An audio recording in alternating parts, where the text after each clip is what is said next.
मिरज तालुक्यातील आरग येथील प्रसिद्ध असलेल्या श्री पद्मावती मंदिरात चोरट्यांनी मूर्तीवरील अंदाजे 15 ते 18 तोळे सोने आणि 1.5 किलो चांदी असा एकूण 3,42,500 रुपयांचा मुद्देमाल चोरून नेलाय। एकटा चोरटा सीसीटीव्हीमध्ये कैद झालाय। मिरज ग्रामीण पोलिसात शीतल उपाध्याय यांनी फिर्याद दिली असून चोरीचा गुन्हा नोंद झालाय। पोलीस तपास करत आहेत। या चोरीच्या घटनेने मिरज ग्रामीण भागात घबराट पसरली आहे। आरगमध्ये प्रसिद्ध असलेल्या श्रीपाद पद्मावती मंदिर असून या मंदिरात सकाळपासून ते संध्याकाळपर्यंत भाविकांची वर्दळ असते। मुख्य चौकात हे मंदिर आहे। सायंकाळी पुजारी मंदिराचा दरवाजा बंद करून गेले।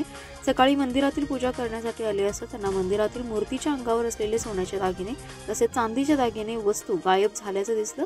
शीतल उपाध्याय यांनी गावातील प्रमुखांना तसेच पोलिसांना याची माहिती दिली। पोलीस घटनास्थळी येऊन मंदिरातील परिसराची पाहणी केली। मंदिराचा पुढील दरवाजा बंद असताना मंदिराच्या दुसऱ्या मजल्यावरील दरवाजा उघडा होता।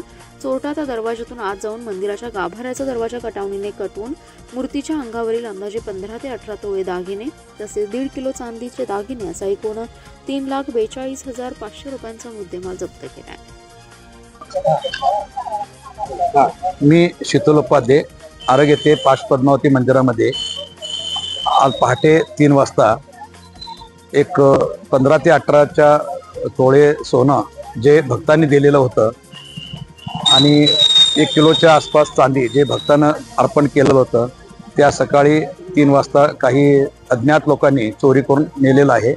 त्या संदर्भात पोलीस ठाण्यामध्ये फिर्याद दाखल करण्यात आलेली आहे।